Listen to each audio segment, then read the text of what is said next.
people. This is it. This is it. The Queen and the MP.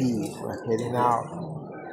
We're hitting Uganda by the end of the day. But first things first, we've got to get through airport madness. Got in here quite early, but it's gonna be a good trip. What do you think? It's gonna be alright. It's gonna be alright. It's gonna be alright. We're looking towards making sure we get through all the rigmarole of getting on the plane. But I think we look forward to the stop in Brussels as well. Okay, we'll catch ourselves out there and let's see how this goes.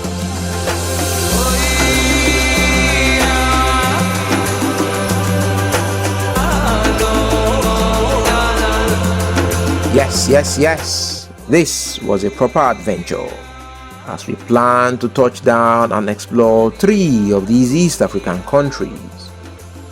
And who has decided to take on this adventure? Me, as usual, of course.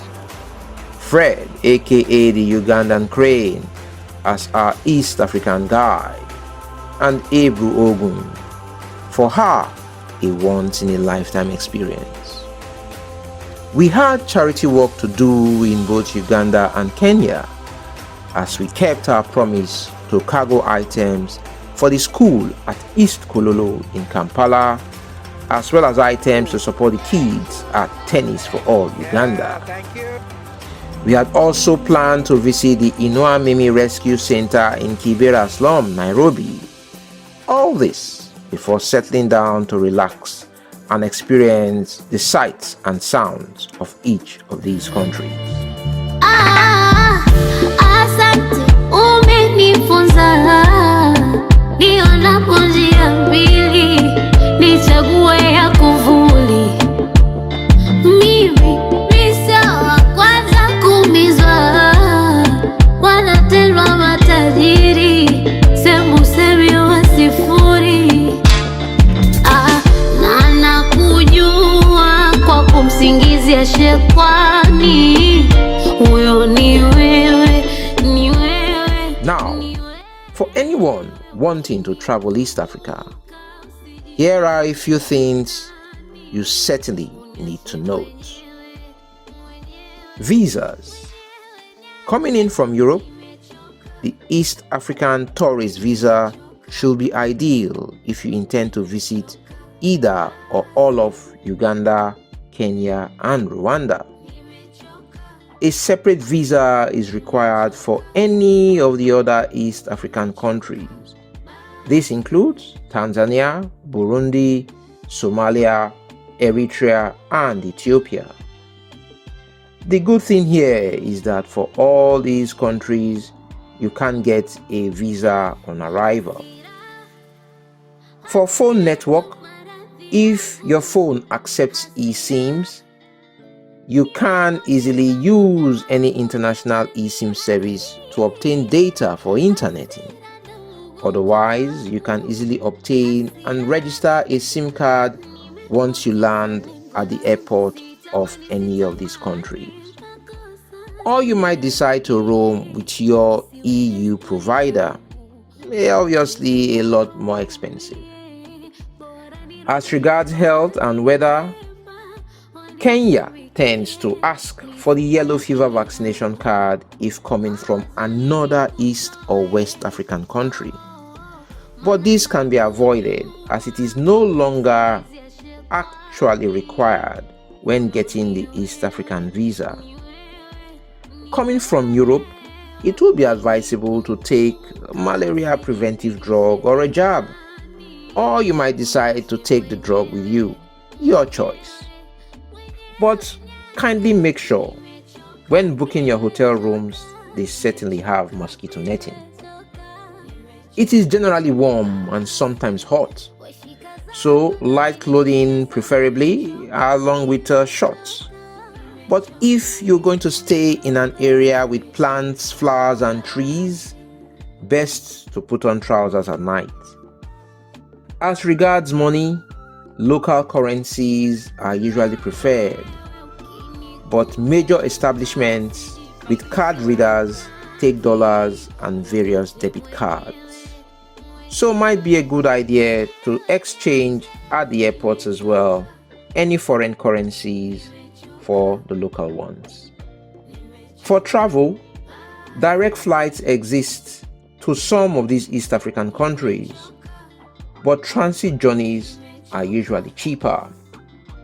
Cheap flights also exist between these East African countries, but a road trip is much more fun, as you can make all the stops you want to see the various breathtaking sights and wildlife across the countryside.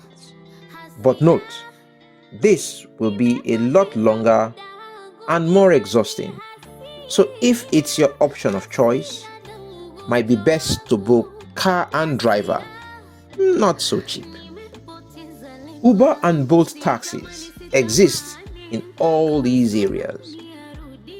So make good use so you don't get hustled by local taxi drivers. I am here with Kenneth, Yes. a lovely Ugandan who Yes. has never held a dollar, despite foreigners coming to this country and him driving cabs, driving foreigners all over the place. He has never held a dollar. And today, he has held his $12. Kenneth, how do you feel? A dollar in your hand. How do you feel about it? This is I feel okay. Feel okay. I love that. I love that. Brilliant, Kenneth. Lovely guy. The only different area is Zanzibar. For Zanzibar, a few things to note. As you get a separate visa for Tanzania, you will need to get the Zanzibar travel insurance, irrespective of your travel cover, to insure your trip while in Zanzibar.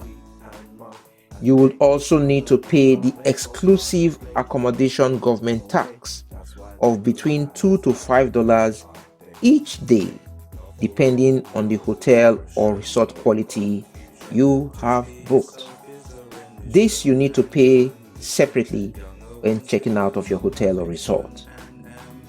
No Uber or Bolt exists in Zanzibar, as taxis are lovely looking white executive cars, easily accessible from the airport and around local areas as well. Here, there are locals hanging outside hotels and resorts who can assist with any excursions or trips you desire. Your ability to haggle will be tested for sure. There is a lot to see in Zanzibar, so I would recommend a place to visit. With all these tools now in hand, I believe you will be ready to explore East Africa. So let's join Hood Tennis as they explore Uganda, Kenya, and Tanzania. See you in the next episode. Jamal Ramji, Center Court. Welcome, Hood Tennis to Uganda. Yeah, thank you, Mr. Christopher. That is the coach welcoming us as Hood Tennis.